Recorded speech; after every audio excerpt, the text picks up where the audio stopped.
Hello friends, मैं CA Jain आपका स्वागत करता हूं आपके अपने यूट्यूब चैनल पर। दोस्तों, आज की वीडियो में यहाँ पर मैं आपको बताने वाला हूं कि अगर आपका जीएसटी नंबर जो है सस्पेंड हो गया है, कैंसिल हो गया है, तो आप उसको किस तरीके से रिवोक कर सकते हैं।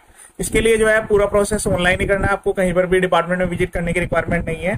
पर लेकिन एक चीज का ध्यान रखना है कि जो एक्टिविटी आपको टाइम लिमिट के अंदर कर लेनी है। जीएसटी में जो है कैंसिलेशन के बाद या सस्पेंशन होने के बाद एक टाइम लिमिट के अंदर ही आप ये एक्टिविटी कर पाएंगे। ये जीएसटी की ऑफिशियल वेबसाइट है www.gst.gov.in। इस पर आपको अपने जीएसटी नंबर को एक्टिव करना और यहाँ पर जो है हम लाइव अभी इसको प्रोसेस करने वाले हैं। दूसरा एक चीज का ध्यान रखिएगा कि जब तक आपके कंप्लायंस कंप्लीट नहीं हो जाते हैं, जब तक आपका जो जीएसटी नंबर है वो भी एक्टिवेट नहीं होगा, तो पहले आपको रिटर्न से रिलेटेड कंप्लायंस भी कंप्लीट करने पड़ेंगे। ठीक है, तो मैं यहाँ पर अभी जो है लॉगिन कर लेता हूँ। लॉगिन करने के बाद जो आपके यूजर आईडी, पासवर्ड है, क्रेडेंशियल्स है, उनसे आपको यहाँ पर लॉगिन करना है। देन उसके बाद सबसे पहले आपको आइडेंटिफाई करना है रीजन कि क्या रीजन है जिसकी वजह से आपका जीएसटी नंबर सस्पेंड हुआ है, कैंसिल हुआ है। क्योंकि जीएसटी में ऐसे काफी सारे प्रोविजंस है अलग अलग जिनकी वजह से आपका जीएसटी नंबर कैंसिल हो सकता है। लॉगिन करने के बाद आपको जो है सर्विसेज में जाना है। सर्विसेज में जाने के बाद यहाँ पर आपको जो है यूजर सर्विस मिलेगा। वहां पर जो है व्यू नोटिस एंड ऑर्डर पर आपको क्लिक कर लेना है। ठीक है, तो यहाँ पर ही आपको जो है सपोज नोटिस मिल जाएगा आपका कैंसिलेशन का। इसी में से हमें डाउनलोड करके रीजन आइडेंटिफाई करना है। ठीक है, और एक चीज का ध्यान रखिए, जैसे कि यहाँ पर जो टाइम लिमिट दी गई है वो भी मैंने आपको बता दिया है। डेट ऑफ इशुएंस ये है और ड्यू डेट है 11 जुलाई, मतलब इसमें जो है 30 डेज का टाइम यहाँ पर दिया गया है। इन 30 डेज के अंदर ही आप ये एक्टिविटी अगर कंप्लीट कर लेते हैं तो आपको जो है ऑनलाइन ही सब कुछ हो जाएगा। इस टाइम पीरियड के बाद, अब इस टाइम पीरियड के बाद कैसे प्रोसीड करें? इस टाइम पीरियड के बाद जो है आपको डिपार्टमेंट विजिट करना पड़ेगा, वहां पर रीजनिंग देनी पड़ेगी, सपोर्टिंग डॉक्यूमेंट देने पड़ेंगे, ऑथराइजेशन लेटर के साथ आपको जाना पड़ेगा। अगर आपने टाइम डेट के बाद जो है इसको एक्टिव करने के लिए स्टार्ट किया तो बेटर है कि जैसे आपको कम्युनिकेट हो कि आपके जीएसटी में कोई प्रॉब्लम आ गई है, तुरंत के तुरंत उसको जो है यहाँ पर आप रिजोल्व कर लीजिए। चलिए मैं आपको दिखाता हूँ क्या रीजन है इसकी वजह से यहाँ पर ये जीएसटी जो है वो कैंसिल हो गया है। देखिए यहाँ पर जो है जीएसटी में कैंसिलेशन के प्रोविजन जो है वो अलग दिए गए हैं और सस्पेंशन के अलग दिए गए हैं। डायरेक्ट भी कैंसिल हो सकता है या फिर अगर आपको कैंसिल भी किया जाएगा तो उससे पहले सोकोज नोटिस भेजा जाएगा। तो यहाँ पर जो है सोकोज नोटिस दिया गया है।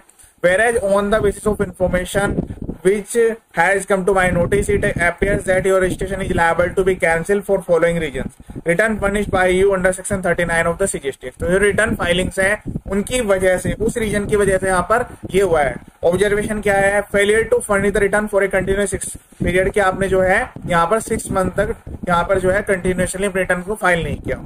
You are hereby directed to furnish a reply to the supposed notice within 30 days from the date of service of this notice। ठीक है, तो यहाँ पर ये कहा गया है कि आपको जो है इसका रिप्लाई सबमिट करना है। 30 डेज का यहाँ पर टाइम दिया गया है। उसके बाद यहाँ पर जो है अपीयर होने के लिए भी कहा गया है। लेकिन मैं आपको चीज बता देता हूँ, अगर टाइम लिमिट के अंदर आप ये सारी एक्टिविटी कंप्लीट कर लेते हैं फिर आपको अपीयर होने की रिक्वायरमेंट नहीं पड़ेगी। If you fail to furnish a reply within a stipulated time और fail to appear for personal hearing, यहाँ पर देखिए और वर्ड लिखा गया है कि आप जो है रिप्लाई सबमिट कर दीजिए तो वहां से जो है एक्टिव ऑटोमेटिक भी हो जाता है जीएसटी में। The case will be decided as per on the basis of available records and on merits। Please note that your registration stand cancel date, तो इस डेट से जो है कैंसिल्ड है। अब यहाँ पर जो है इसमें रीजन आया है रिटर्न फाइलिंग का। तो सबसे पहले आपको क्या करना है, रिटर्न फाइलिंग करनी पड़ेगी। जब आप रिटर्न फाइलिंग कर देंगे उसके बाद ही आपका जो जीएसटी नंबर है वो एक्टिवेट हो पाएगा। तो आइए पहले जो है यहाँ पर जो है रिटर्न फाइलिंग वाली एक्टिविटी कंप्लीट कर लेते हैं। तो मैं यहाँ पर जो है पहले रिटर्न जो भी जितनी फाइलिंग्स है वो सब पेंडिंग रिटर्न्स है वो सब कंप्लीट करेंगे। उसके बाद यहाँ पर जो है इसको यहाँ पर हम एक्टिवेट करेंगे। तो है अगर आप जो है रिटर्न फाइलिंग से पहले जिस रीजन की वजह से ये कैंसिल हुआ है, अगर उससे पहले आप रिवोकेशन के लिए ट्राई करेंगे तो आपके पास ये मैसेज आएगा। देखिए मैं आपको दिखा देता हूँ। तो यहाँ पर ये मैसेज आ रहा है कि आपकी जो रिवोकेशन एप्लीकेशन है वो फाइल नहीं हो सकती क्योंकि आपका जीएसटी जो है सस्पेंड हुआ है। सस्पेंशन एक अलग एक्टिविटी है और कैंसिलेशन एक अलग एक्टिविटी है।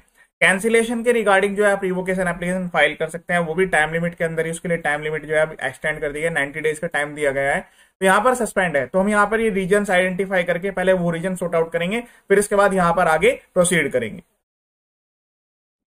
तो जैसे ही यहाँ पर जो है रिटर्न फाइल की गई है, यहाँ पर जो है जीएसटी ऑटोमेटिकली एक्टिवेट हो चुका है। मैं आपको दिखा देता हूँ। जैसे हमने यहाँ पर रिटर्न फाइल किया है उसके बाद टिल डेट तक के कंप्लायंस करने के बाद जो है यहाँ पर अब ये जीएसटी एक्टिव आ रहा होगा। देखिए रजिस्ट्रेशन में जाकर, क्योंकि यहाँ पर सारे ऑप्शन सब एनेबल हो गए हैं, मैं आपको रजिस्ट्रेशन का स्टेटस भी यहाँ पर दिखा देता हूँ। जीएसटी रजिस्ट्रेशन अब यहाँ पर जो है एक्टिव शो कर रहा है। देखिए आप यहाँ पर देख लीजिएगा, पहले यहाँ पर जो है सस्पेंड लिखा हुआ रहा था, अब यहाँ पर जो है एक्टिव शो कर रहा है। तो बिल्कुल आप आसानी से घर बैठे हुए अपने जीएसटी को एक्टिवेट कर सकते हैं। लेकिन आपको इस चीज का ध्यान रखना है, जो भी आपके कंप्लायंस है आप उसको कंप्लीट करेंगे। यहाँ पर मैंने आपको जो है इंस्टेंट एक्टिव करके दिखाया है जीएसटी। रिटर्न पेंडिंग थी, सारी की सारी रिटर्न फाइल कर दी, उसके बाद यहाँ पर जीएसटी जो है ऑटोमेटिक एक्टिव हो चुका है। इस वीडियो को शेयर भी कीजिएगा। इसी टाइप के काफी सारे वीडियोज मेरे यूट्यूब चैनल पर अवेलेबल हैं, आप वीडियो देख सकते हैं। जिस्ट इनकम टैक्स से काफी सारे basic videos, filing, registration process सब कुछ यहाँ अवेलेबल है। ये वीडियो देखने के लिए थैंक यू सो मच।